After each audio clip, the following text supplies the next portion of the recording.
Bonsoir, cher éclaireur. Et félicitations encore pour ta nomination. Ok, merci beaucoup. Surtout beaucoup de chance et bon courage à toi. Merci. Et bien des choses à toute la famille. Ok, merci. Je ne manquerai pas. Merci beaucoup. Vraiment, comme on le dit, merci, en tout cas, merci pour... courage à toi pour la mission qui t'attend. C'est ça. Et fais-le avec dignité. Voilà, merci beaucoup. Voilà, Dieu seul sait comment payer chacun d'entre nous. Donc, fais-le avec dignité. C'est ça le plus important en tout cas. C'est ça. C'est ça. Ça a été fait dans la salle ado du siège, non? Au siège du RHDP aujourd'hui, là. Oui, on a fait d'abord la réunion bilan de l'AG qui a eu lieu le 24 passé à la salle Obama, puisqu'il y a assez de salles là-bas. Le siège est grand, il y a assez de salles. Donc la première réunion, on l'a fait à la salle Obama. Et ensuite, la conférence de presse a eu lieu à la salle Ado. Voilà, donc c'est comme ça, la journée s'est passée. Voilà. D'accord. Ok. Et avant d'intervenir, j'aimerais d'abord saluer les uns les autres. Le roi, je voulais te poser une question. Pardon. Je voulais te poser une question. Il y a Madame Blanc qui dit « Bonsoir mon fils, roi du printemps ».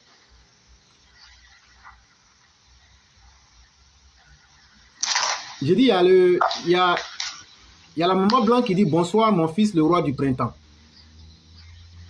Oui. J'aimerais savoir, est-ce que c'est ta maman?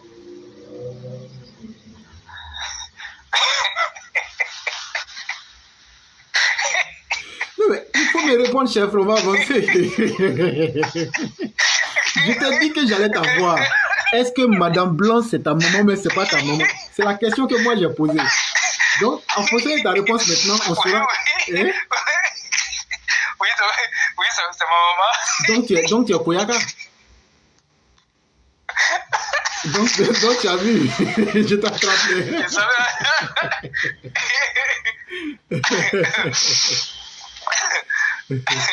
C'était juste pour envoyer un peu de notes comiques. Voilà.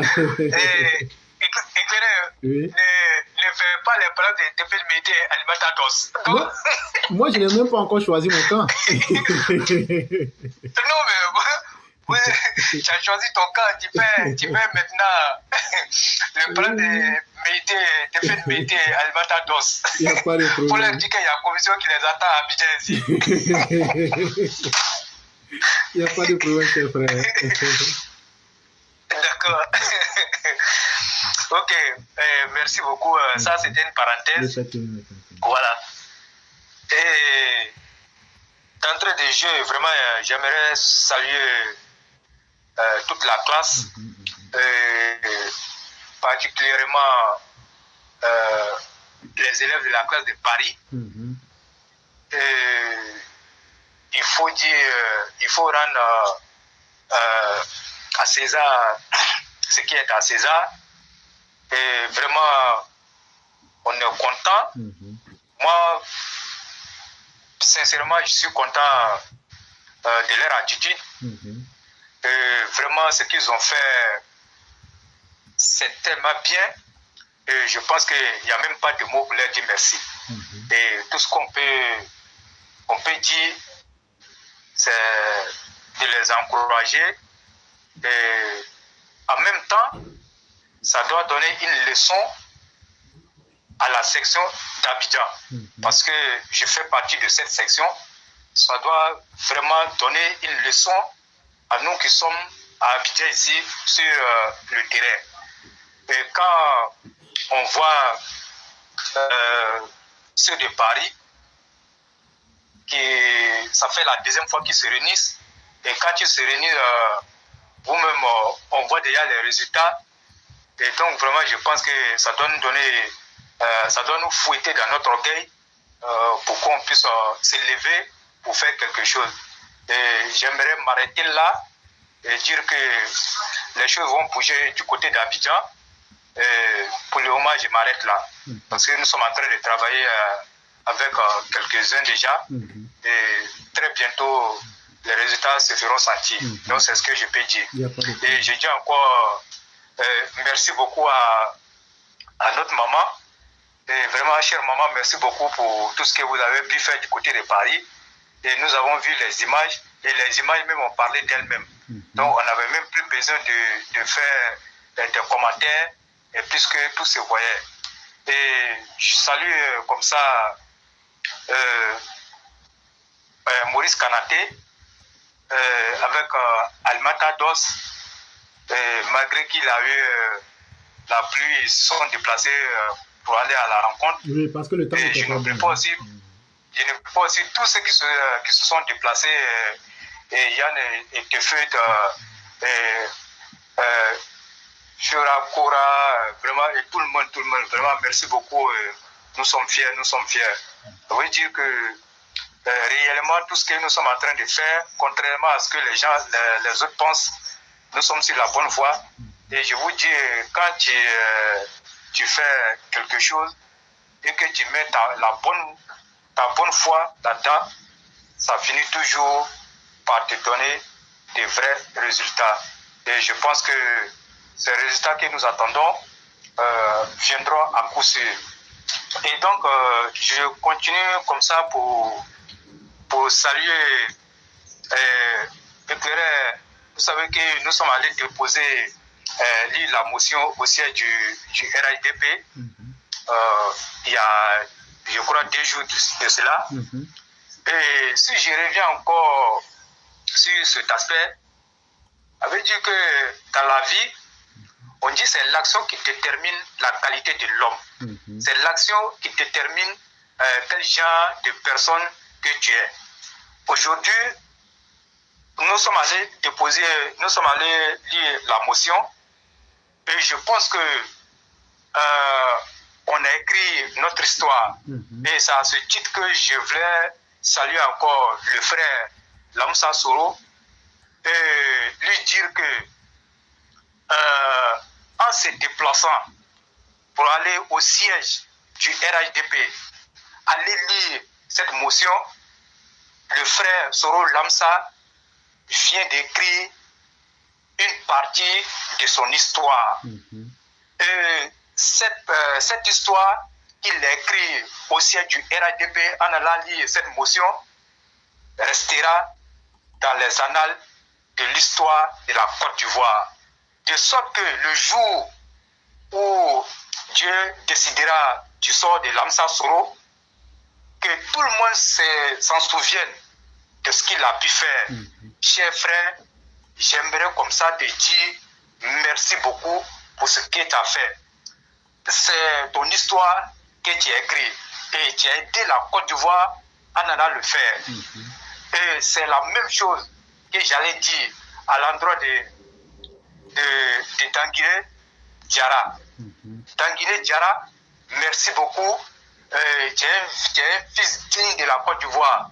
Le fait de te déplacer jusqu'à Port-Boué, à Cocody, rien que pour venir aider le pays, tu viens d'écrire là une histoire qui restera dans les annales de la Côte d'Ivoire. Et je pense que tu dois être fier d'avoir accompli cette mission. Et c'est pareil pour Djibril Coulibaly qui s'est déplacé quand bien même qu'il avait assez d'activités. Il a dû ce soir à ses activités pour se rendre au siège du RADP pour aller accomplir cette mission. Et merci beaucoup. Et là aussi, il vient d'écrire une histoire pour la Côte d'Ivoire. Et cette histoire-là, je pense que l'humanité parlera de ça un jour. Donc, cher Djibril Coulibaly, merci beaucoup pour ce que tu as fait. Et c'est pareil pour, comment il s'appelle là, c'est pareil pour Amara Bamba. C'est les mêmes propos que j'allais tenir à son endroit. Et je reviens encore pour dire encore grand merci à la Mao Martine Théa. Et cher Mao, je pense que ce que tu viens de faire, c'est du jamais vu. Comme je l'ai dit, nous avons trouvé là-bas au siège. Et cher Mao, ce que tu viens de faire, tu as écrit une fois de plus une histoire qui restera gravée dans les annales de la Côte d'Ivoire. Okay. Merci beaucoup, cher Mao. C'est pareil pour Traoré Youssouf, oui. Il y a notre mère Yeo et puis Koulibaly qu'il faut signaler. Elles n'ont pas été là pour des raisons, mais sinon, elles ont été les premières appelées. C'est ça. Et notre mère Yeo, celle qui parle du tourisme et autres souvent là. Oui, elle était la première même à se déterminer. Et ça aussi, il faut les saluer parce que c'est très important. J'aimerais saluer encore le frère Sundiata. Vous savez que Sundiata étant en déplacement dans le nord de la Côte d'Ivoire, on a coordonné les choses ensemble. Et je viens aussi pour lui dire que c'est une histoire qu'il a écrite et l'histoire là parlera de lui un jour. Et je vais saluer aussi Adjara Koulibaly qui aurait pu effectuer le déplacement, mais compte tenu de la santé de notre mère, elle n'a pas pu effectuer le déplacement. Et je pense que le simple fait de se porter garant pour aller d'accepter, c'est déjà aussi une histoire qui a été écrite. Et merci beaucoup, chère maman. Je n'oublie pas aussi Yo, vraiment merci beaucoup pour tout ce que vous avez fait, parce que comme on l'a dit, la volonté c'est déjà quelque chose. L'intention, on le dit très souvent que l'intention vaut par moment l'acte. Merci beaucoup pour votre intention et je pense que l'histoire nous le dira un jour. Je vais saluer Abdissi Moyer et lui dire prompt rétablissement. Vous savez qu'elle a subi une opération. Prompt rétablissement à toi et porte-toi bien.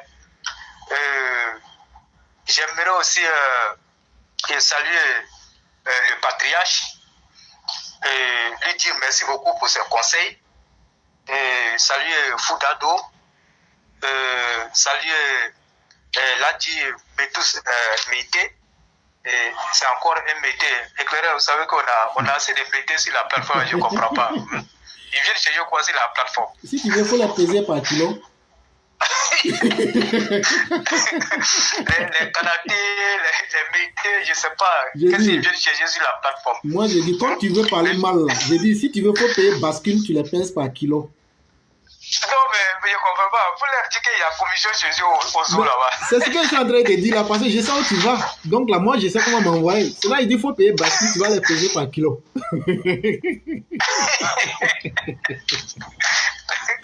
D'accord. Ok. Je salue le gré de Yam Sokro et Abdoulaye Berté. Je salue aussi Tom Chabi. Vous savez que il y a beaucoup qui ne manquent pas l'émission. Effectivement. Et quand on a l'occasion, il faut saluer les uns les autres et les encourager à faire et plus. Donc je salue comme ça aussi Madame Aki et je n'oublie pas aussi Madame Kanté et sa sœur Pinto. Kanté, merci beaucoup.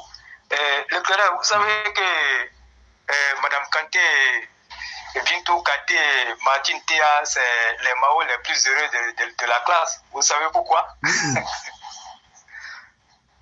Donc, quand... Allô? Non, j'ai dit non, il faut nous expliquer. Ok. Mais vous savez que quand Madame Kanté rencontre Sundiata et le roi du printemps, Bintou Kanté rencontre Sundiata et le roi du printemps, ajouté à cela, la fois passée, j'étais ensemble avec Martin Théa, où vous allez comprendre que c'est une chance pour elle. Et voilà pourquoi je dis qu'à ce titre, elles sont les plus chanceuses de nous avoir rencontrés. Et vraiment, c'est ce que je voulais dire. Mais tu sais que toi, tu vas aller en prison, et moi, je te le dis. tu sais qu'actuellement, là, pour les trucs comme ça, les gens vont vite en prison, tu sais ça? Quand tu fais détournement de fonds, il n'y a pas de problème, rien, mais quand tu parles mal aux gens, là, tu vas vite en prison. Hein? On a vu une qui allait séjourner en prison.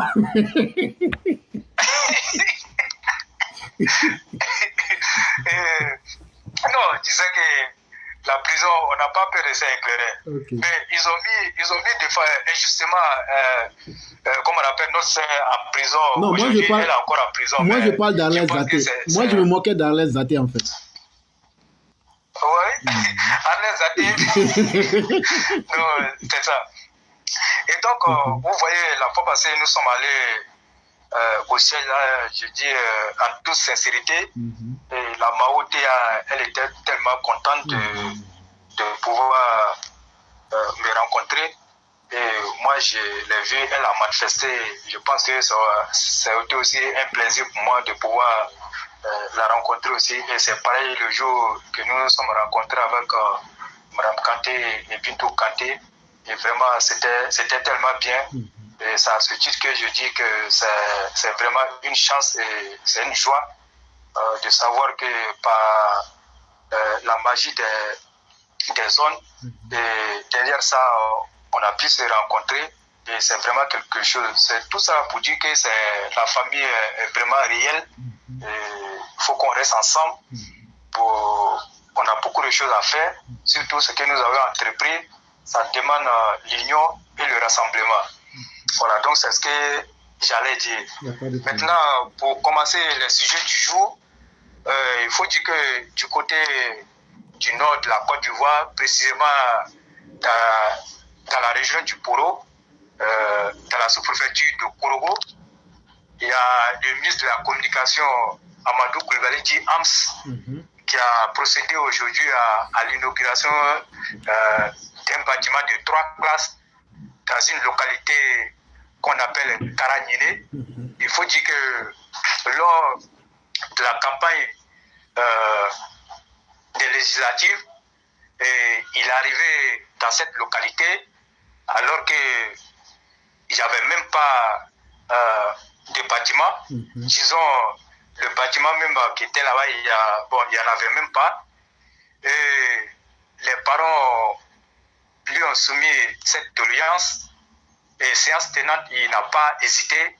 Il a dit qu'il allait faire son possible pour leur offrir une école. Et je pense que il a joint l'acte à la parole.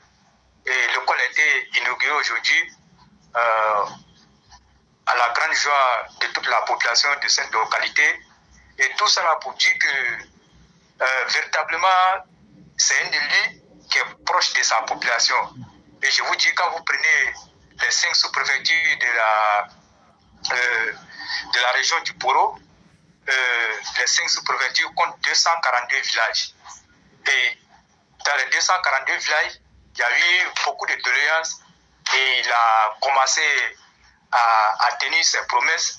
Et je vous dis véritablement, la population est plus que satisfaite du rôle qu'il joue. Et quand vous avez des élus comme ça, je pense qu'il n'y a pas de raison qu'ils ne puissent plus pas empiler encore, quand on va parler encore de 2025. Et voilà pourquoi nous demandons à nos élus d'être proches de leur population. Et quand vous voyez ce que AMS est en train de faire dans la localité de Korogo, et vraiment c'est énorme. Donc vraiment, il faut lui dire merci et le féliciter. Et comme je le dis aussi, en termes d'électrification, dans les 242 villages, il ne restait que 2 villages non électrifiés. Quand vous voyez tout ça là, et vraiment c'est quelque chose d'énorme. Donc c'est ce que je voulais dire sur ce point. Et passer aussi à notre coalition qu'on appelle le COJAP. Et je pense que tu as déjà fait. Je te dis aussi merci le fait de pouvoir communiquer sur ma nomination. Et je dis comme ça, c'est grâce aux élèves de la classe et tous ceux qui me soutiennent, qui prient jour et nuit pour moi. Je pense que c'est ce qui a fait que j'ai été nommé. Et depuis, nous avons fait, là j'ai constitué le 24 octobre, il n'y avait pas encore de bureau. On avait plutôt procédé à un comité ad hoc qui avait travaillé sur tout ce qu'on pouvait faire comme en termes d'organisation. Et je faisais partie de ce comité. Et le plus important était d'élire le président. Et nous sommes allés élire le président. Il était important aussi, après la cérémonie, qu'on vienne faire une réunion bilan et essayer de dégager les perspectives. Qu'est-ce qui a marché au cours de l'AG, qu'est-ce qui n'a pas marché, et trouver d'autres solutions pour pouvoir avancer. Et nous avons fait la réunion bilan et ça a été bien. Et après ça, nous sommes allés faire la conférence de presse et le président a présenté le bureau à la presse, et chose qui était bien. Et à ce titre, j'ai eu l'honneur d'être nommé secrétaire national à l'information et il a placé sa confiance en moi. Et donc c'est le lieu de dire encore merci à tous les élèves de la classe pour le soutien qu'ils m'ont apporté. Et je pense que c'est une tâche assez difficile, puisque si l'information ne passe pas, c'est moi, je serai le fautif. Et je pense que je ferai tout pour être à la hauteur de cette mission. Et déjà, c'est ce que je voulais dire. Et en même temps, donner des conseils à la jeune génération pour dire que quand on vient en politique, on ne vient pas en politique pour avoir de l'argent, comme on le dit, c'est vrai, ça peut venir, mais dans un premier temps, ce n'est pas l'argent qui doit guider nos pas, c'est plutôt la conviction. Et quand tu exerces dans un domaine et que ta conviction n'est pas réelle, tu ne peux jamais atteindre des objectifs. Et je pense que c'est le lieu de dire à tous les jeunes qui aspirent à la politique, il faut qu'ils sachent que la politique, c'est la patience. On ne brûle pas les étapes en politique. Et quand tu brûles les étapes, ça finira par te rattraper. Je pense que c'est la patience. Il faut être patient et résilient et ne pas se jouer les essuie-glaces. Je pense que ça ne paye pas en politique. La politique, c'est la patience. Donc, c'est ce que j'aimerais dire aux uns et aux autres pour dire que nous avons lutté. Le président de notre coalition et moi, il y a longtemps, nous avons commencé. Et au fur et à mesure, nous avons accepté d'être formés. Et je pense que politiquement, je ne dis pas que je suis assez formé. On ne finit jamais de se former. Mais je veux dire, il y a déjà une étape qui a été franchie. Et vraiment, chers jeunes, ne brûlons pas les étapes et n'ayons pas aussi des ambitions indisciplinées. Il faut avoir c'est normal d'avoir une ambition, mais il ne faudrait pas que l'ambition soit une ambition indisciplinée. Il faut savoir discipliner nos ambitions. Et c'est comme ça nous pouvons aller de l'avant. Et donc, c'est ce que j'allais dire sur ce point. Et dire aussi que les différentes coordinations qui ont été présentées, très bientôt, on va procéder à l'installation des différentes coordinations. C'est un mouvement national. Il y a des coordinations à l'intérieur du pays. Et la rentrée politique est prévue pour se faire à la Fondation Félix Houphouët-Boigny de Yamoussoukro, mais la date n'est pas encore déterminée. Ensemble, en comité restreint, on va décider de la date. Voilà, donc c'est ce que j'allais dire sur ce point et dire véritablement merci à tout le monde et merci beaucoup à chacun éclairé. Merci beaucoup. Et donc, si tu as quelque chose à ajouter, et donc ça. Non, il n'y a pratiquement pas grand-chose à ajouter, seulement que de te dire merci. Vraiment, félicitations pour le nouveau rôle que tu as. Et surtout, c'est la confiance avec laquelle tu vas accomplir la tâche qui fera toute la différence. Et surtout, l'expérience sur le chemin parcouru que tu as acquise, c'est ce qui va te permettre aussi de pouvoir effectivement bien faire le travail comme il se doit. Et donc, je suis sûr que tu peux réussir cette tâche-là. Et donc, ce n'est qu'une question de temps et de persévérance. Reste toi-même et je crois que tout ira pour le mieux. C'est ce que j'allais dire. C'est ça. Oui. D'accord. Vraiment, merci beaucoup Et donc, pour parler un peu des sujets du jour, et j'ai vu un titre que vous avez mis pourquoi voulons-nous forcément humilier le président Alassane Ouattara. Et je pense que ça relève la mauvaise foi en fait éclairée. Moi, je le dis, ça n'engage que moi. Et tous ceux qui vont s'amuser à ce jeu, d'essayer de chercher à humilier le président de la République, et je pense qu'ils ne vont jamais réussir cette mission, parce que quand Dieu a établi une personne, rien ne peut contre cette personne. Seule la volonté de Dieu peut anéantir cette personne. Et je pense que le président Alassane Ouattara a été établi par Dieu, et vraiment personne ne peut l'enlever là où il est. Et on a vu tous ceux qui ont tenté, tous ceux qui se sont donnés à ce jeu, vouloir coûte que coûte l'humilier. On sait comment est-ce que ils ont été foudroyés par Dieu lui-même. Et je dis quelque chose, peut-être beaucoup de personnes ne le savent pas, c'est pour revenir un peu en arrière, pour dire combien de fois le président Alassane Ouattara a subi les injustices dans ce pays, mais malgré ça, il n'a jamais été honni, il n'a jamais été humilié. Quand je prends l'époque où sa maman a été envoyée à l'école de police, éclairé, il y a beaucoup de personnes qui ne savent pas la personne qui l'a interrogée, ne connaissent même pas la personne qui a interrogé la maman du président. Et moi, je vais dire ici à tout le monde que la personne qui a interrogé la maman du président, et je vous dis, quand le président a été élu, et le président a nommé cette même personne pour travailler.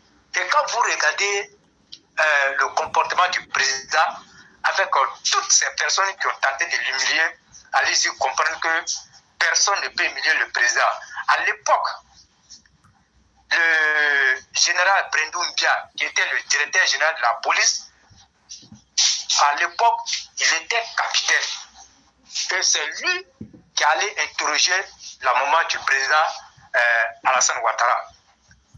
Et vouloir forcer Adja Bintou Cissé à ne pas reconnaître qu'Alassane Ouattara est son fils éclairé. Beaucoup de personnes ne le savent pas. Et c'est Brendoum Bia qui a interrogé la maman du président. Mais ils ont tout fait. Elle n'a jamais cédé. Elle a toujours dit que c'est son fils. Mais l'éclairé, regardez quand le président est venu au pouvoir. Mais qui ne s'en souvient pas? Il a nommé encore, et je dis bien, il a ajouté une étoile sur ce qu'il avait déjà, Brendoum Bia. Et il est parti à la retraite, je crois, avec 3 étoiles ou bien 4 étoiles.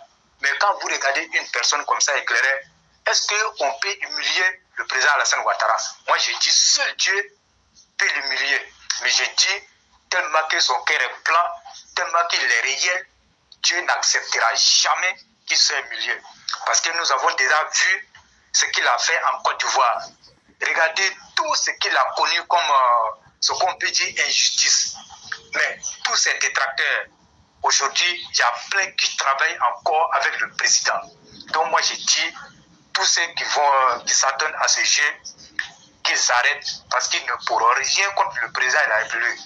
Regardez encore ce que nous sommes en train de vivre. Quand vous prenez le petit Nabo de Kofi Blé, à qui le président a donné toutes les largesses, mais quand il a commencé, où il est arrivé, aujourd'hui il est dans le code, il est en train de se chercher et il fait exprès, il montre à tout le monde que lui ça ne lui dit rien, alors que je vous dis, le monsieur il fait des nuits blanches, il n'arrive même pas à dormir parce qu'il a fait tant de mal au président de la République.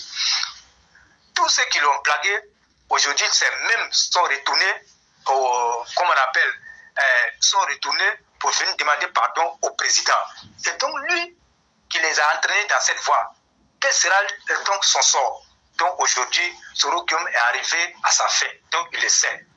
Vous prenez encore, je vais parler de Henri Konan Bédié, je vais parler de Laurent Gbagbo, toutes les personnes éclairées. Aujourd'hui, ils sont où? Le président les a mis en bas de ses pieds. Donc personne, je dis bien personne, ne peut miser le président de la République. Ça, ce n'est même pas un débat. Qu'ils essaient et on verra ce que ça va donner. Donc c'est ce que j'allais dire sur ce point. Si vous avez quelque chose à ajouter, éclairé. Non, je crois que c'est clair hein, pour nous. Nous, on le sait déjà, comme vous l'avez dit. Mais c'est une manière de conseiller ces personnes-là que c'est un jeu dangereux qu'elles sont en train de jouer. Et que le mieux, c'est d'arrêter. Sinon, elles verraient leur humiliation à la suite. Effectivement. Effectivement. Et vous avez parlé aussi du troisième sujet. On a vu l'hommage des populations de Djibouti. Je crois que c'est le département de Djibouti qu'ils ont eu à faire pour le président. Effectivement. Et vous avez parlé, quand on voit une telle mobilisation, est-ce que le PDC n'est pas en passe de perdre le département? Et je dis oui parce que moi-même j'ai vu un peu les images et j'ai vu la mobilisation et je vous dis c'était une mobilisation exceptionnelle. Vous savez que Aoussou Jano et Brice Kwasi, ils viennent de ce département et ils travaillent véritablement. Oui. Le président Félix Houphouët-Boigny aussi, son père vient de là-bas. Voilà. Et quand vous regardez un peu ce que le président a pu apporter en termes de développement dans ce département, je pense que c'était tout à fait normal que les populations sortent pour venir témoigner leur reconnaissance au président de la République. Vous savez que réellement, il y a beaucoup de régions éclairées qui sont restées en retard parce que Henri Konan Bédié et Laurent Gbagbo étaient des présidents très sectaires parce que c'est des gens qui criaient le développement dans le pays. Et quand vous avez des dirigeants comme ces vauriens, mais allez-y comprendre que le pays ne peut pas se développer. Et je dis bien, si ces présidents avaient travaillé comme ils se devaient, et puis maintenant, aujourd'hui, on a le président Alassane Ouattara, mais je vous dis, éclairé, la Côte d'Ivoire, tout allait être facile en Côte d'Ivoire. Mais quand on regarde un peu ce qu'ils ont fait, mais aujourd'hui, véritablement, c'est ce qui a donné, comme on appelle, du pain sur la planche au président. Parce qu'ils n'ont rien fait dans leur existence. Tout ce qu'ils ont pu faire, c'est de piller les ressources et puis c'est fini. Et donc, le développement étant s'est arrêté à l'époque de Houphouët-Boigny, je vais dire en 93, et c'est de là-bas que le président Alassane Ouattara a pris le pays. Mais quand il prend le pays, et puis il sort avec le pays qui était déjà, comme on appelle, au fond du trou, je pense qu'il y a véritablement, comme on appelle, ces populations-là ont bien fait de rendre hommage au président de la République. Parce que ça aussi, c'est une zone que je connais un peu. Vraiment, véritablement, c'est vrai. C'est le sang, mais en tout cas, il n'y avait pas grand-chose éclairé. Je vous dis, il y a des villages, il n'y avait même pas de l'électricité. Et n'en parlons même pas de l'eau courante. Mais tout aujourd'hui, quand vous rentrez dans ce département, je vous dis éclairé, c'est comme si c'était, comme on le dit, quand vous arrivez quelque part, on parle de la terre promise, c'était un peu comme si c'était un miracle chez eux. Et donc, je pense que si vraiment ils sont réels et qu'ils veulent le développement, je pense que le PDCI peut perdre un peu, comme on appelle, son aura dans ce département. Mais au même moment, il faut que les gens comprennent aussi que le PDCI restera quand même fort dans cette zone, parce que vous savez que chez nous en Côte d'Ivoire, il faut le dire tout net et dire la vérité aux gens. La politique s'est faite en termes de région, en termes d'appartenance ethnique, et c'est ce qui tue le pays. Et donc, il y a beaucoup de personnes qui sont restées attachées au PDCI parce qu'ils estiment que le PDCI, c'est pour les Baoulés. Alors que, réellement, quand on prend l'histoire du PDCI, le PDCI n'est pas un instrument des Baoulés. Et je peux même dire que le PDCI appartient plus aux nordistes que les Baoulés. Parce que nous, on sait que le président Félix Houphouët-Boigny a été élu député à l'Assemblée constitutionnelle française comme député de Korogo. C'est au nord qu'il a été élu. Et véritablement, la racine même du PDCI venait du nord. C'est le nord qui était la racine principale, je veux dire le pilier principal du PDCI. Donc, comme la politique est venue, les nouveaux dirigeants qui sont venus, ils sont venus avec leurs manières, leurs méthodes de pouvoir diviser et de pouvoir catégoriser les Ivoiriens. C'est ce qui a fait qu'aujourd'hui on parle, quand on veut parler, on dit bon, puisque lui, le RDR, automatiquement le RDR appartient au nord. Le PDCI appartient au Baoulé, ainsi de suite. Le MPI aussi appartient au PT. Alors que quand on a de telles conceptions dans le paysage politique, allez-y comprendre que on a encore du pain sur la planche. Et je dis véritablement, on aura des vrais partis politiques quand les gens comprendront que quand tu viens du nord, tu n'es pas obligé d'être RDR. Quand tu viens de l'ouest, tu n'es pas obligé d'être MPI. Quand tu viens du centre, tu n'es pas obligé d'être, comment on appelle, PDCI. Plutôt, ce sont les programmes de société qui doivent nous diriger. Les programmes des différents partis politiques qui doivent nous guider. Mais une fois qu'on n'a pas encore compris ça, et je dis qu'on a beaucoup à faire. Et je pense qu'avec la nouvelle donne que le président Alassane Ouattara est en train d'insuffler dans l'esprit de la jeune génération, et beaucoup ont commencé à comprendre qu'on n'est pas obligé d'être du Nord pour être, comme on appelle, pour être RDR. Et donc, on voit déjà avec la configuration du RIDP.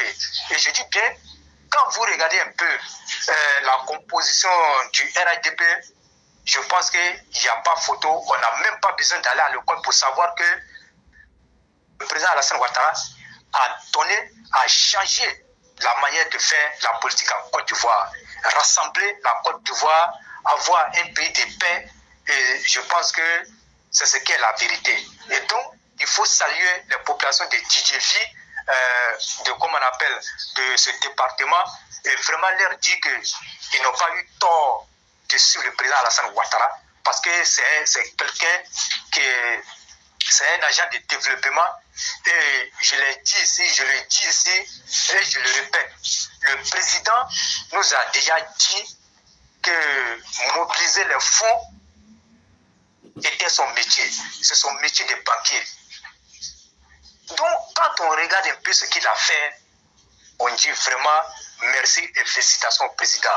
Et il nous a toujours dit, faites-moi confiance. Faites-moi confiance.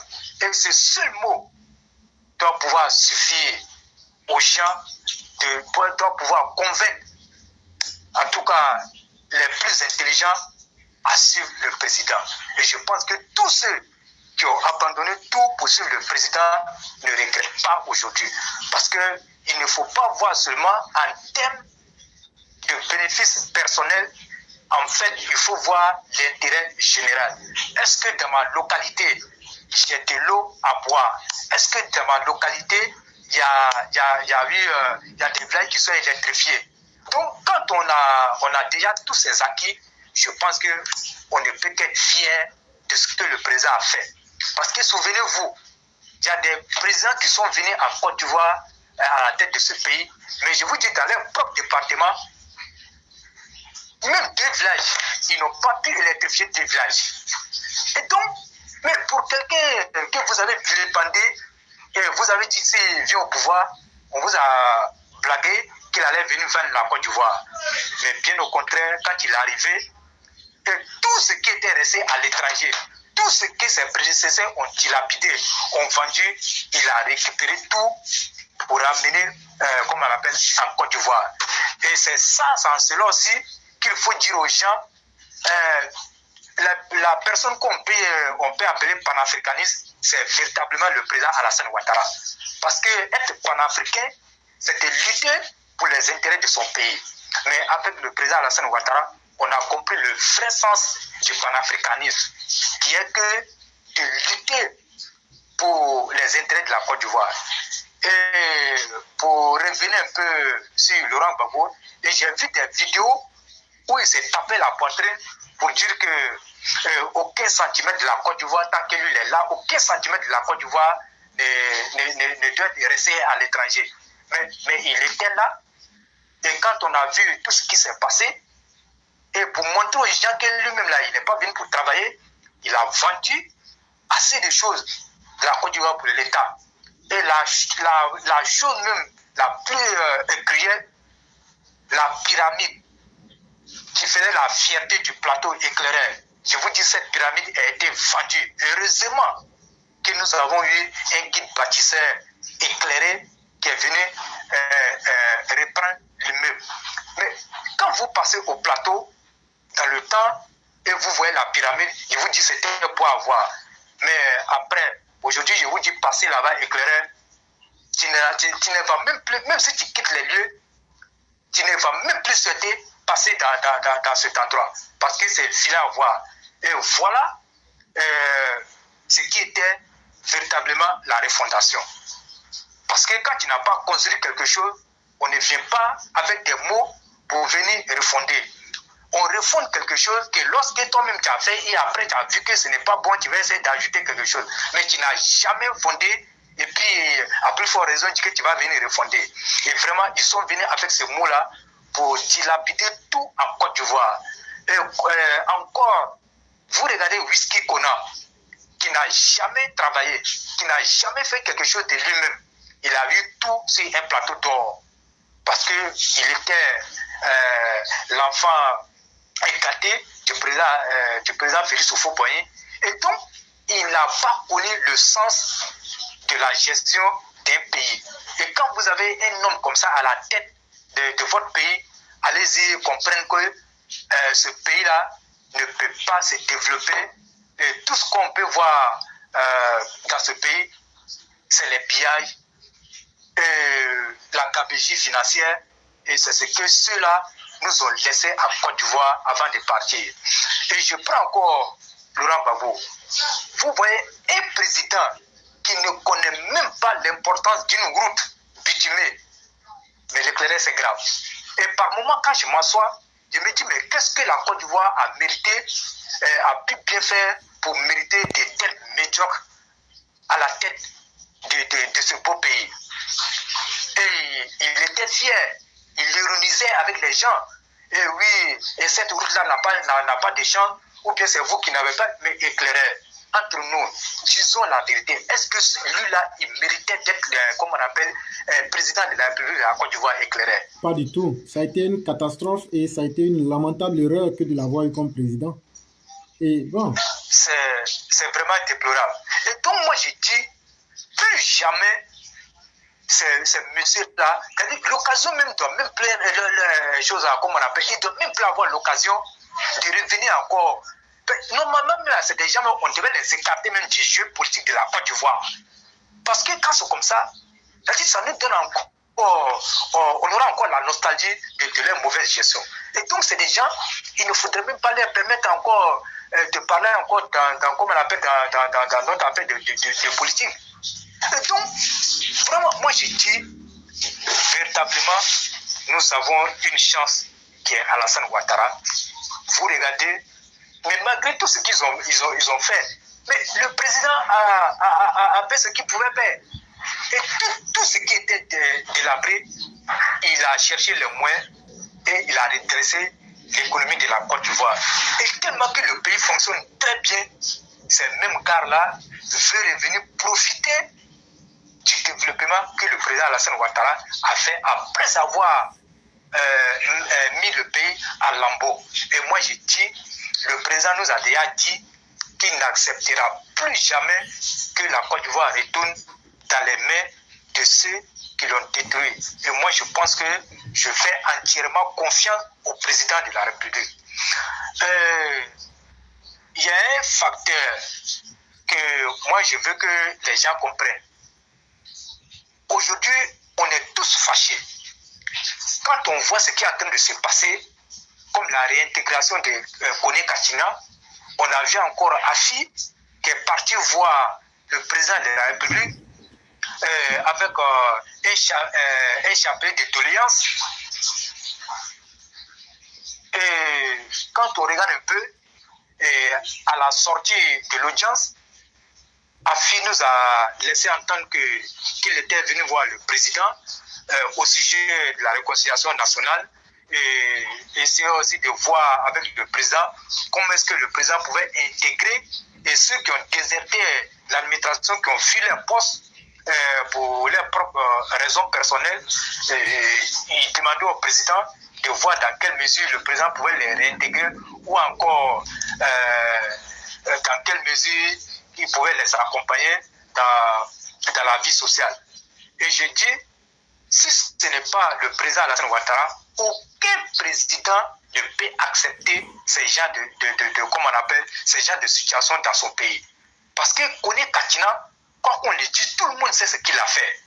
Et quelqu'un qui a fui l'administration, qui a fui son poste à cause d'un candidat qui a perdu les élections, ça veut dire qu'il a fait fi de son poste et il s'en fout de son poste. Donc quand il s'en va, il vole ses 300 milliards, il revient et on ne sait pas sur quel deal il est rentré en Côte d'Ivoire, on ne sait pas sur quel deal il a été réintégré dans l'administration, on ne nous le dit pas et on est là, on regarde. Moi je dis véritablement, le président de la République, Alassane Ouattara, je ne sais pas pourquoi il a posé cet acte. Et moi, je laisse et j'observe. Et on va voir ce que ça va donner dans les mois à venir ou encore, je ne sais pas. Parce que moi, je me dis quand même, Kachina est sur le coup de la justice et il perd ses droits civils. Mais pourquoi on les réintègre? Et je pense que seul le président sait pourquoi il l'a fait. Il a ses raisons, mais nous les profanes, nous disons que ce n'est pas normal. Parce qu'il a fait pire que les autres.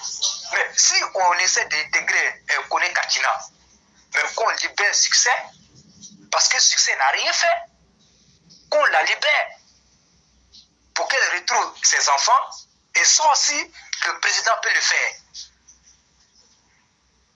Si Kachina a été intégré, mais l'éclaireur, moi je vais dire à tout le monde que ce n'est pas Kachina seul qui sera réintégré. Tous les Damana Picasso, et je le dis aujourd'hui, asseyez-vous pour observer, ils seront réintégrés dans l'administration ivoirienne. Et ils viendront encore nous narguer, ça va nous faire mal. Je le dis à qui veut l'entendre. Kachina n'est que la première phase. Et vous allez voir ce qui va venir les jours à venir. Et je vous le dis en toute sincérité, je ne suis pas content de cette décision, mais je dénonce ça. Mais au même moment que je dénonce, c'est le président qui l'a fait.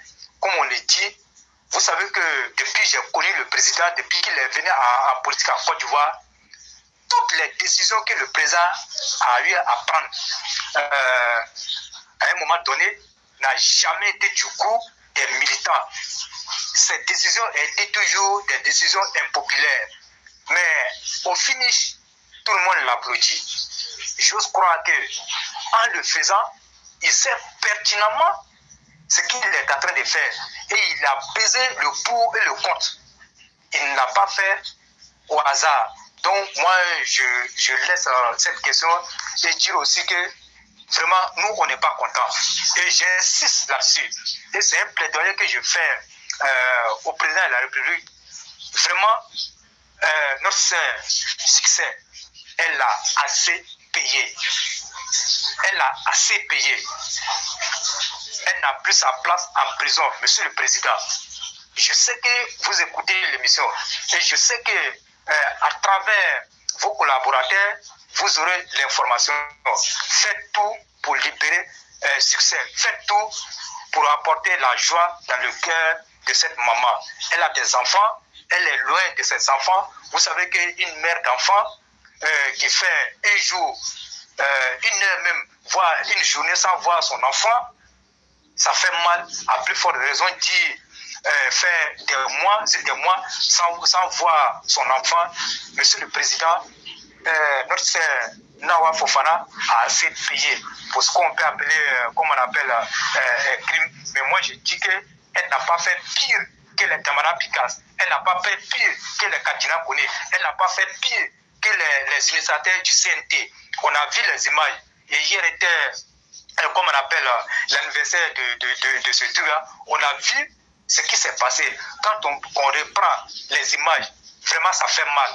Et pour une vidéo, on vient l'incarcérer sous prétexte que sa vidéo a conduit à des blessés ou encore des morts. Je dis non. Et moi, je suis contre cette façon de faire. Parce que quand on analyse, ça veut dire que les plus faibles n'ont pas leur mot à dire en Côte d'Ivoire. Et que ce sont les plus forts qui doivent parler en Côte d'Ivoire. Mais nous, les plus faibles, devons fermer nos gueules et s'asseoir pour subir. Et je dis, ce n'est pas ça un pays. Un pays, un bon pays, c'est ce pays-là qui garantit la justice à tous les citoyens de quelque niveau que ce soit. Mais en Côte d'Ivoire, c'est le contraire. Donc, Monsieur le Président, c'est un militant RHDP qui vous parle, un militant convaincu. Et je dis, si c'est sur cet aspect, Monsieur le Président, vous avez échoué sur ce plan. Donc, redressez la barre. Parce que si ça continue comme ça, vous allez partir et vous aurez laissé un pays inachevé aux Ivoiriens. Alors que les Ivoiriens ont placé toute leur confiance en vous. En termes de développement, il n'y a pas photo. Vous avez fait ce que vous avez fait. C'est du jamais vu en Côte d'Ivoire. Mais sur le plan de la justice, Monsieur le Président, vous êtes en train de jouer sur ce plan. Redressez la barre et faites tout pour rendre justice. Vous êtes en train de parler de réconciliation. Et j'ai l'impression que cette réconciliation exclut de facto les victimes. Parce que quand je dis la réconciliation exclut les victimes, ça veut dire que les victimes ne sont pas associées à cette réconciliation. Les victimes seraient associées si et seulement vous avez rendu justice comment on appelle, à ces victimes. Et là, ce que nous sommes en train de voir, c'est que vous avez mis ces victimes-là de côté et vous êtes en train de vous réconcilier entre vos politiques là-bas au détriment de la population, de ceux qui ont payé le lourd tribut de cette bataille. Donc, Monsieur le Président, regardez ce qui s'est passé au Rwanda. On parle du Rwanda parce que le Rwanda est passé par le socle de la réconciliation qui est la justice. Une réconciliation sans justice n'est pas une vraie réconciliation. Et je dis ce mot réconciliation a fait tant de tort à la Côte d'Ivoire. C'est parce qu'à un moment donné, on n'a pas pris le taureau par le col pour juger les vrais criminels. Et aujourd'hui, on se retrouve encore dans, comme on appelle, ce cycle infernal de la violence. À un moment donné, il faut que ça s'arrête. Un pays a beau se développer sans justice n'est pas un vrai pays. Et donc, éclairé, c'est ce que je voulais dire aujourd'hui sur ce point. Si vous avez quelque chose à ajouter, éclairé. Non, surtout ce que vous avez dit, l'analyse est tellement belle que je m'ajoute à vous pour le dire. Aujourd'hui, nous sommes sans équivoque. Il faut que notre sœur Mawa soit libérée. Parce qu'aujourd'hui, en termes même de logique, on ne parle plus en termes de justice. On parle maintenant en termes même de logique. Le gouvernement, en prenant des décisions, ne peut pas prendre des décisions pour seulement arranger que les ennemis de la République. Mais il y a aussi des gens même qui sont aussi du côté même du pouvoir qu'il faut pouvoir arranger aussi. Voilà, mais en s'oubliant pour arranger trop les autres, nous on vit cela comme une injustice et Mawa Fofana doit être libéré aujourd'hui. Et ça, cher président de la République, malgré qu'il est 23h25 à Abidjan, il y a près de 1200 personnes qui nous suivent actuellement et c'est ce que nous partageons comme idéologie. Et les élèves de la classe, c'est des dizaines de milliers de personnes. À travers ma voix, c'est ce que nous partageons et nous implorons votre clémence. Cher Père, nous pensons que notre sœur a suffisamment payé et surtout la justice, elle a compris beaucoup de choses à travers cette épreuve-là et nous demandons votre clémence de pouvoir la libérer, ça sera aussi faire quand même beaucoup de plaisir et surtout ne pas permettre à des enfants d'avoir leur vie qui soit détruite. Il y a ce facteur-là aussi qui compte et j'espère que humblement, nous nous mettons en face de vous. Ce n'est pas une requête ni une exigence, mais c'est plutôt une demande que nous vous soumettons avec l'humilité la plus absolue afin que vous puissiez avoir une place dans votre cœur pour demander au Niger de pardonner l'erreur que votre fille a pu commettre et de pouvoir lui donner une mesure spéciale, même si elle sera libérée sur la conditionnelle. Nous sommes preneurs de toute option. Je dis bien de toute option qui pourra l'avoir en dehors des prisons, parce que ça nous fait très mal, Monsieur le Président. Et quelque part même, souvent, nos adversaires politiques nous disent, vous avez vu, vous dites que c'est votre président, mais aujourd'hui, nous, on a tous nos gars et petit à petit, on négocie leur cas. Si aujourd'hui, Afingessa est parti, il a négocié pour les 7 cas de 7 prisonniers. Madame Aki sait, depuis hier, j'ai donné la liste à Madame Aki. Et donc, pourquoi est-ce que nous autres ne pouvons pas plaider aussi pour nos cas? Et donc, Monsieur le Président, si vous écoutez que l'opposition, oubliez votre propre camp, c'est de nouvelles poches d'injustice qui sont en train d'être créées. Et vous savez qu'on retient plus facilement le mal que le bien. Et sincèrement, nous aurions souhaité que vous puissiez prendre pitié de votre fille, Mor Fofana, et de lui accorder la liberté au nom de la voix de tous les élèves de la classe. C'est ce que nous demandons ce soir. C'est ça. Et Claire, vous voyez ce qui me désole un peu dans cette affaire, puis ce qui me fait mal un peu dans cette affaire. Et moi, j'ai dit, aucun cas du RADP n'ose parler de cette affaire. Eux, il faut les laisser. Eux, sont des gens. Non, eux, ça, il faut les mettre. Il faut les ignorer. Il faut passer à autre chose. Il faut passer à autre chose. C'est pas sur eux qu'il faut compter, quoi. Ce n'est pas bien. Si c'est pour aller... Et puis, ce que vous ne savez, beaucoup ne savent pas, si c'est pour aller plaider auprès du président pour qu'on libère certains opposants, et nos cadres savent le faire éclairer. Il faut dire cette vérité-là aux gens. Nos cadres savent le faire. Parce qu'ils ont des deals avec ces personnes. Mais, Nawa Fofana, militant RDR, ensuite militant RHDP, vous ne pouvez même pas aller plaider auprès du président pour qu'elle soit libérée. Au nom de quoi? Donc moi je dis vraiment ce n'est même pas bien. Comme tu l'as si bien dit, je pense qu'il y a ce qu'on appelle le pouvoir discrétionnaire du président. Et je pense que le président peut user de ce pouvoir-là et trouver, comme on appelle, une issue favorable à cette affaire. Et je crois que vraiment ça sera chose faite. Vraiment ça sera une grande joie de voir Nawa Fofana recouvrer la liberté. Et vraiment, je serai très content de la voir dehors parce que ce n'est pas facile.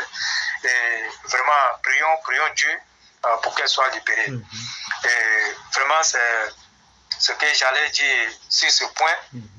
Et je pense que vous avez parlé de DJ Bago. Bon, j'ai assez parlé de ce problème-là. Et je dis que véritablement, vraiment éclairé, je sais pas comment est-ce que Dieu peut aussi donner l'occasion à des minables comme ça pour qu'il dirige la Côte d'Ivoire. Vraiment, c'est déplorable, quoi. Quand on voit son one-man show qu'il a fait récemment dans leur torchon là, et je me dis que vraiment, on n'est pas encore sorti de l'auberge. Parce que avoir des personnes comme ça qui sont censées éduquer des enfants qui viennent s'adonner à ce genre de scènes-là, allez-y comprendre que il y a la merde au travail qui demande de libérer Soul. La merde au travail, moi je vois ses commentaires parce que lui il est là. Mais éclairé, est-ce que c'est pas mieux qu'on mandate la merde au travail pour qu'il aille négocier avec le président? Non, lui, peut-être qu'il a d'autres options. En fait, lui, il est militant Soros et puis PPA en même temps. Oui. C'est que lui-même. Il est militant PDC, il est militant RHDP, il est militant GP, il est militant tout. Hein? La méthode au travail. Hein? Non, donc moi je pense que on va déjà le mandater. Il pourra faire cette mission et on verra. Mais ce que la méthode au travail est en train de dire, éclairé, il parle, mais derrière ce qu'il dit, c'est un message qu'il apporte. Effectivement. Il faut que les gens le savent aussi. Si on a le courage d'intégrer les Katina Kone et tous ceux qui ont fait du mal à la Côte d'Ivoire, ils sont là, ils se promènent, ils font tout. Donc autant faire entrer, comment on appelle, libérer Soul to Soul. Si on ne peut pas libérer Nawa Fofana, donc il faut libérer les autres. La méthode de travail, je suis d'accord avec toi. Je suis d'accord avec toi. Donc tu es devenu soroïste. Oui, éclairé, tu sais que nous, on a cette étiquette-là, c'est pas aujourd'hui. Hein. Tu sais que c'est ça, c'est ce que les gens disent. Hein. Ils disent on est soroïste. Ouais, ils disent que nous sommes soroïstes. Et donc, moi, je pense qu'on va les laisser dans leur délire. Voilà, ce qu'ils savent faire là, c'est ça. Hein. Voilà, et c'est parce qu'ils n'ont rien à dire d'autre, ils sont obligés de mentir aux gens. Et si ça peut leur faire plaisir, je pense qu'il faut leur concéder cela pour éclairer. Peut-être que c'est dans ça aussi, ils tirent leur plaisir. Donc, il faut leur accorder ça. Sinon, ce que nous on sait, c'est que nous sommes sur la vérité. Aujourd'hui, nous travaillons sur cette plateforme-là pour apporter des solutions, comme on appelle, aux problèmes de la Côte d'Ivoire. Et nous faisons très bien notre travail.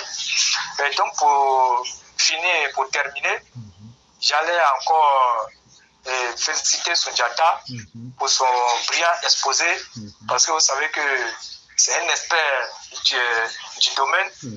Comme tu l'as dit, peut-être c'est à travers son exposé que beaucoup de personnes sauront réellement qui est Soundiata. Bon, parce que quand vous voyez un peu la qualité de ses interventions et tout ce qu'il apporte comme chose, allez-y comprendre qu'il est quelque chose. Et tout ce qu'il a dit, les différents de la corporation des docteurs, vous savez que Soundiata aussi c'est un docteur, il sait ce qu'il a dit, il n'a pas jeté ces paroles-là en l'air, parce que véritablement c'est son domaine. Quand vous regardez l'explication qu'il a donnée, je pense qu'il faut être, je ne sais pas, bête pour ne pas comprendre ce qu'il a dit. Donc, véritablement, j'aimerais lui dire félicitations pour tous ces éclaircissements qu'il a apportés. Et je pense que ce sont aussi la force de cette plateforme. Et tout le monde gagne quelque chose. Quand tu viens sur cette plateforme et tu penses que j'ai venu écouter un seul jour et puis me retourner, quand tu viens, tu restes éclairé. C'est ce que Mme Blanc disait de suite là. Parce qu'il est très tard à Paris et elle disait comme ça qu'une fois sur la plateforme, il devient difficile de s'en débarrasser. Et sinon, il fait très tard à Paris et puis bon, c'est pas toujours facile à cause de la qualité des interventions et surtout même de la fraternité qui règne ici. Et sincèrement, je voulais saluer la méthode au travail pour lui dire qu'on l'aime extrêmement. Ça, il faut qu'on le dise. Peut-être, on le dit pas tous les jours, mais c'est un frère que moi j'estime vraiment. Ça, il faut être capable de le dire. Et puis, c'est vraiment intéressant comme ça. Et il y a une des Mao même qui demandait avant, voilà, la Mao, Ami Kamaraté qui demandait après lui-même, et on s'amusait à rire comme ça. Vraiment, c'est intéressant. Et je pense que ce qui fait la force de cette plateforme, c'est que tu vois ce qu'il dit? Accepte la diversité des opinions. Il dit qu'il va me donner une carte de GPS gratuitement. Il va faire quoi? Il va me donner une carte de militant GPS gratuitement. Mais tu n'as pas donné l'information que le siège est en vente. J'ai mis ça. J'ai dit ça. Il y a une pancarte qui est dessus. Hein? C'était dans le Soros où j'en ai parlé. Et la méthode au travail, je n'ai pas encore informé de cette situation. Hein. Le siège est en vente. Hein. Donc, si tu connais un preneur, donc il faut lui apporter l'information. Et donc, vraiment, je pense que c'est bien parce que ici, nous acceptons les divergences des différentes opinions. Et je pense que c'est comme ça aussi, on apprend tous. voilà, la parole n'est pas que ne va pas dans un sens unique. Et je pense qu'elle est libérée pour tout le monde. Mais ce que nous n'acceptons pas sur la plateforme, et quand tu viens essayer de t'imposer, comme on appelle, ta vision, et que tu t'en fous de la vision des autres, je pense que ça aussi, on ne peut pas l'accepter. Quand tu viens sur la plateforme, il faut savoir qu'il y a aussi des personnes qui sont là, qui doivent donner aussi leur opinion. Donc, il faut qu'on s'accepte dans nos différentes opinions et que, comme ça, on ira plus loin. Et je pense que ça se fait déjà sur la plateforme. Et c'est en cela qu'il faut saluer tout le monde et vraiment leur dire merci. Parce qu'il y a eu beaucoup de personnes qui sont passées sur la plateforme. Et par moments, il y a eu comme on appelle, des échauffourées. Mais au finish, on finit par s'accorder sur l'essentiel, mais tout en restant sur la vérité, sur le chemin que nous nous sommes tracés. Et donc, c'est ça aussi qui détermine l'homme. Comme je l'ai dit, quand tu marches dans la vie, il faut laisser des traces. C'est vrai, ce médiocre-là, ce qu'il a dit, il n'a pas menti. Chacun marche et il essaie de tracer lui-même son propre chemin. Et quand tu traces ton chemin, il faut que ça soit un chemin qui mène à la vérité. Un chemin qui ne doit pas non seulement te servir, mais il faut que ça sert aussi ceux qui sont derrière toi. De sorte que le chemin que tu as tracé, beaucoup de personnes puissent emprunter ce chemin-là qui mène à la vérité. Et donc, j'aimerais dire merci et félicitations à tout le monde et bonne nuit à chacun. Merci. Vraiment, merci beaucoup, cher frère. Et merci pour la brillante intervention que tu as eu à faire, beaucoup bien détaillée avec des analyses bien pointues. Et vraiment, merci beaucoup. Et comme on le dit, on souhaite que Dieu renforce nos santé à nous tous.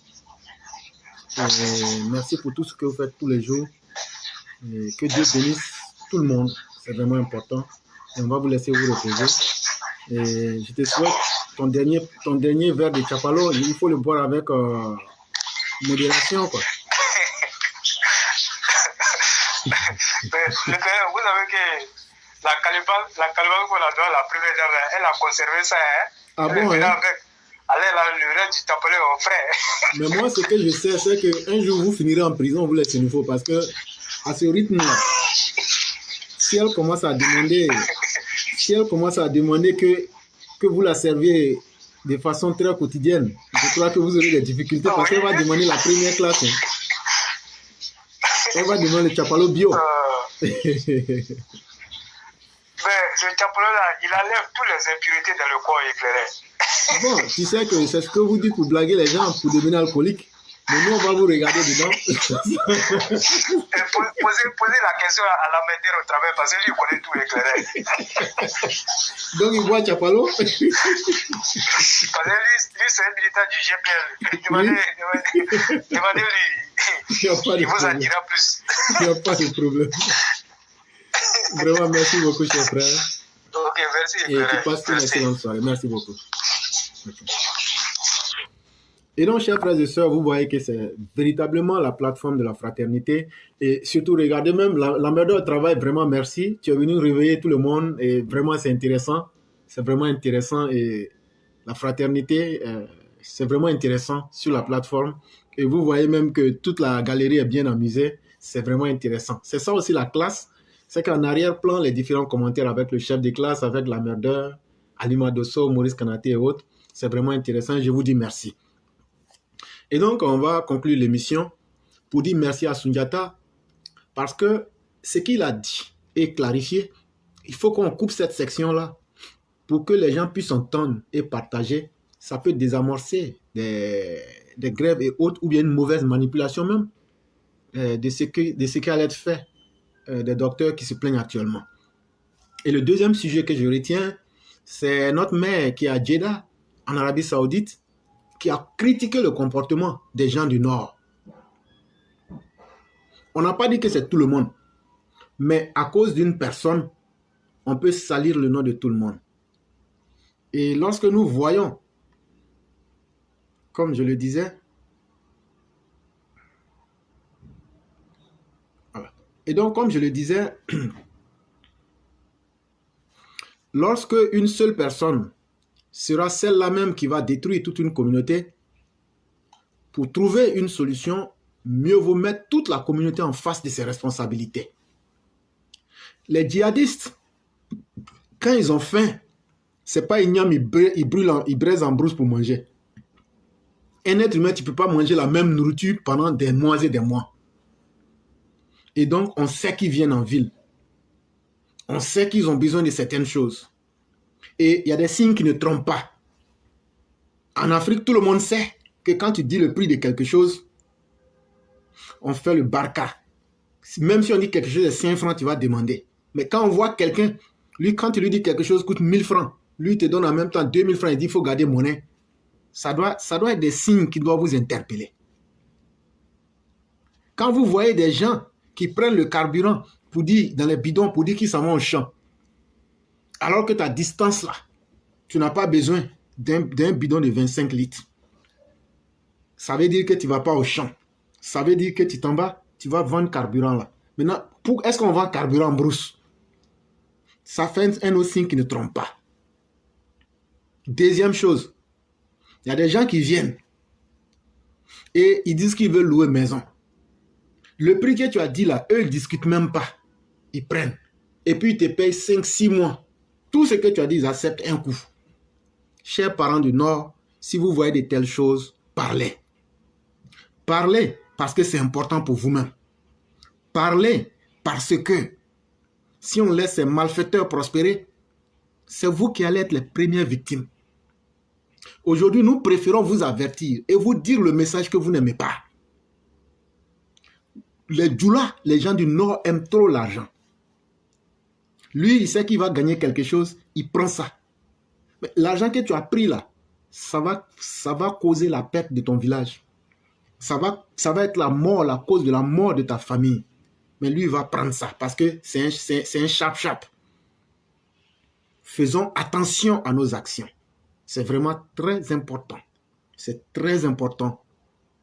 Et aussi, à travers le dernier intervenant, le roi, la nécessité de la justice est ressortie de l'émission pour dire que la justice est très importante.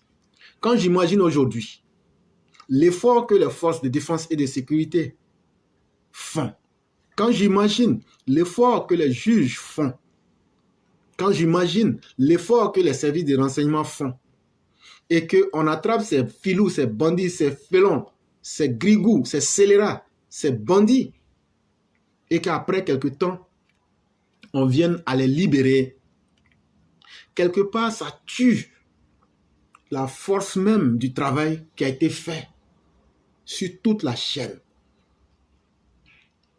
N'oublions pas, chers dirigeants, que la justice est importante. Et je dirais même que c'est la justice même qui est le socle de tout système. On vous parle de l'Occident, mais pourquoi chacun de nous en Occident, une fois qu'on arrive ici, on devient correct? C'est qu'on n'accepte pas de respecter en Côte d'Ivoire. Une fois qu'on se retrouve en Occident, tellement on est devenu bon, jusqu'à on dit les Africains sont bons, eux, ils n'ont pas beaucoup à dire, ils sont bien, eux, non, they're fine. On dit qu'ils ne se plaignent même pas même. Ce n'est pas parce qu'on ne se plaint pas. C'est vrai qu'on n'est pas dans notre milieu, mais c'est parce qu'on voit tout le monde respecter la loi. Et donc, tu n'as pas autre choix. Mais qui peut faire appliquer la loi mieux que l'État lui-même, dans son propre bénéfice d'abord? C'est vraiment très important. Et nous allons continuer à insister sur la justice. C'est vraiment très important. Et je dis merci à tous les frères qui ont pu faire l'émission avec nous ce soir. Je vous dis extrêmement merci. Merci d'être résilients. Et surtout, continuons à faire le message que nous faisons. Et je tiens comme ça à faire un dernier message, peut-être aux autres personnes. Parce que dans la vie, quand tu t'expliques, c'est encore plus intéressant. Vous voyez, une fois que quelqu'un est déjà blindé contre le mal, ça lui passe, ça ne lui dit rien. Mais quand demain, les gens voudraient qu'on s'unisse ou bien qu'on essaie d'aller dans la voie de l'union, l'expérience a prouvé que quelqu'un qui a trahi, ou bien quelqu'un qui a été quelqu'un qui était dans le faux, il y a de fortes chances que la personne reprenne cela. Et vous avez pu le constater, les gens ne partagent pas nos messages. Ça ne nous fait même pas mal. Mais puisque même les élèves, même ici, on ne demande à personne de partager les messages. Hein. Mais tout est une question de volonté. Mais si nous faisions la même cause, je pose la question à ceux qui bloquent nos messages. Qu'est-ce que nous disons qui vous gêne pour que vous ne puissiez pas accepter que nos messages passent? Je parle de tous les RHDP sans exception. De tous les RHDP sans exception. Ceux qui auront peut-être une bonne volonté peuvent s'expliquer et on peut comprendre leur entendement. Mais il faut que ce soit bien clair. Ce n'est pas le fait de ne pas partager nos messages qui nous gêne. Ce qui nous gêne, c'est qu'à l'avenir, vous puissiez un jour dire que vous souhaitez l'union. Là, nous n'allons jamais nous ajouter à quelqu'un. En tout cas, moi, je l'ai dit, tous les cyberactivistes qui se reconnaissent en l'éclaireur pro-vérité et tous ceux qui partagent notre idéologie, c'est au moins une vingtaine ou une trentaine de cyberactivistes, nous n'allons jamais accepter de nous ajouter à qui que ce soit. Ça, il faut que ce soit clair. Et donc, c'est pourquoi je suis en train de dire ce message-là clairement. Nos messages sont déjà partagés et nos messages atteignent les objectifs que nous nous souhaitons et que nous nous fixons. Ça ne nous gêne même pas. Mais il ne faudrait pas que demain, on vienne nous embourber dans les discours. Non, il faut qu'on s'ajoute. On ne s'ajoutera à personne. Parce qu'on préfère comme on est. Et je vous le dis, parce que nous savons aussi que c'est vous qui nous attaquez. Je parle des RHDP, mais ça aussi, ça ne nous gêne pas, puisque Dieu merci, Facebook, qui sera bientôt appelé Meta, n'est pas la propriété de vos pères et de vos mères. Et même si vous le faites, on peut aller encore sur YouTube pour continuer nos émissions. Ce n'est pas ce qui nous gêne. Tout ce que vous pourrez faire ne nous gêne pas. Mais nous, on vous connaît plus que vous ne l'imaginiez. Nous, on vous connaît plus que vous ne l'imaginiez. Et donc, voilà aujourd'hui, l'Union des cadres du Nord a rejeté un de nos messages et en temps réel, j'ai reçu l'information à travers un élève de la classe. Et donc, c'est pour vous dire que nous n'accusons personne. Et il y a l'éclaireur, que deviennent les Niambros et les chauffeurs. Et donc, il y a demain, on est en train de chercher à faire une émission avec les concernés même. Donc, il y a un monsieur qui nous a promis que demain, on allait avoir la personne et on allait faire un direct pour prendre les vraies informations de source. C'est ce qu'on a pour l'instant, chers frères, comme information. Et donc, il faudrait que ce soit clair parce que ce que nous disons, peut-être les gens peuvent penser que nous sommes dans un double jeu. Nous n'allons jamais nous inscrire dans un double jeu. C'est pourquoi nous préférons être francs avec les uns et les autres.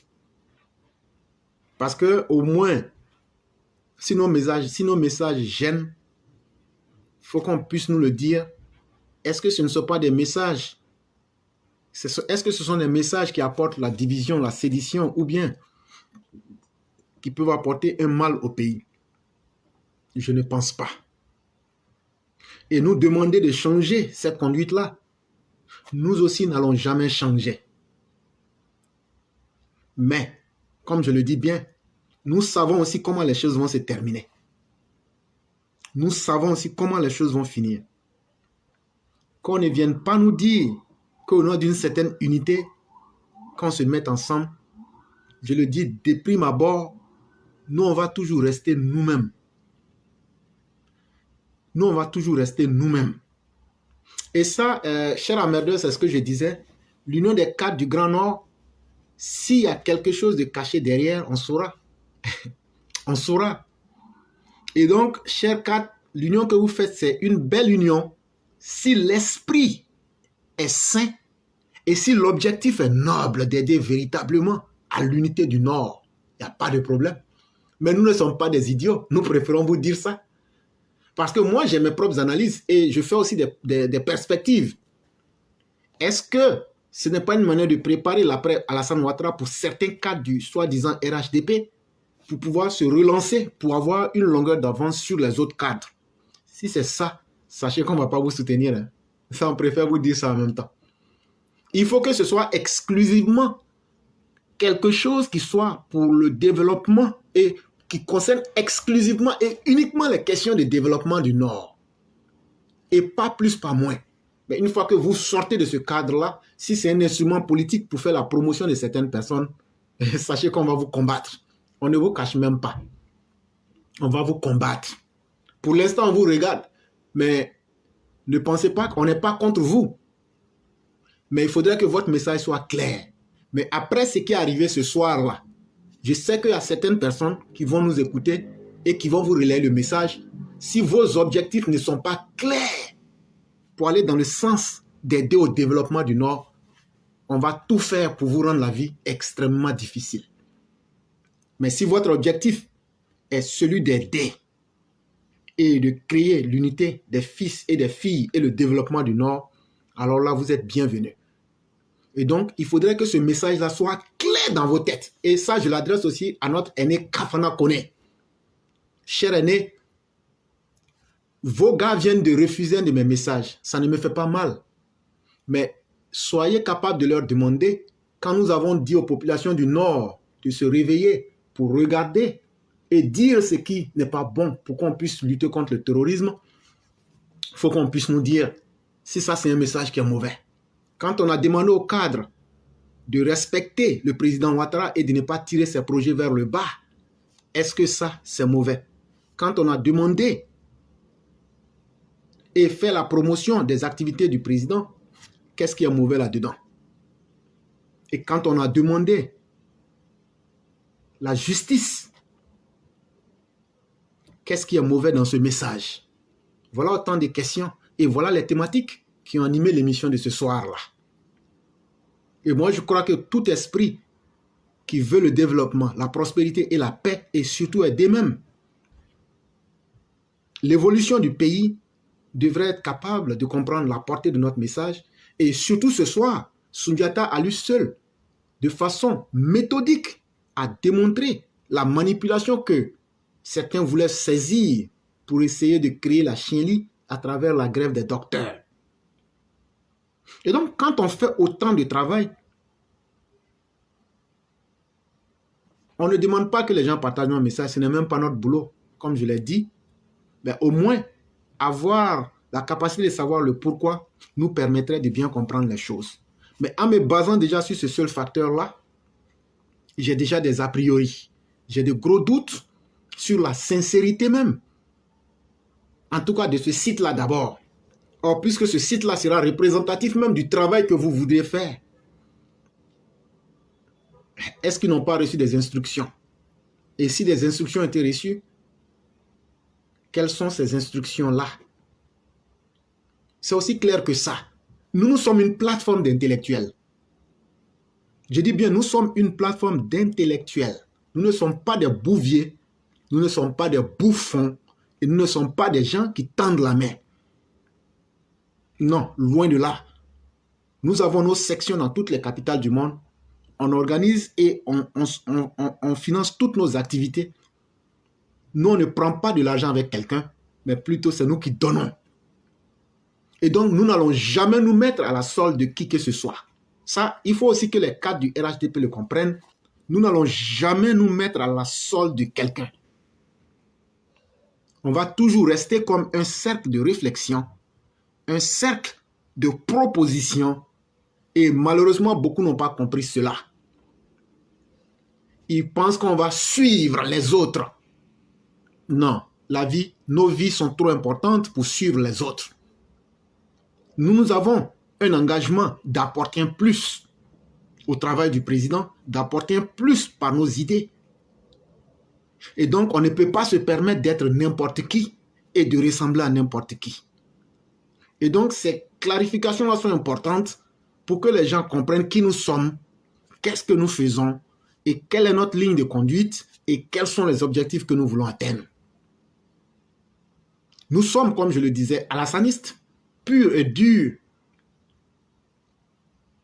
Et donc, tous ceux et toutes celles qui seront allergiques aux critiques, pour nous, ce sont ces personnes-là qui ont quelque chose à cacher. Ou bien ce sont ces personnes-là qui ont quel intérêt à ce que les choses ne soient pas révélées dans leur nature, dans leur quintessence. Et nous pensons que dire la vérité au peuple, ouvrir l'esprit du peuple, peut nous permettre d'éviter une nouvelle guerre en 2025.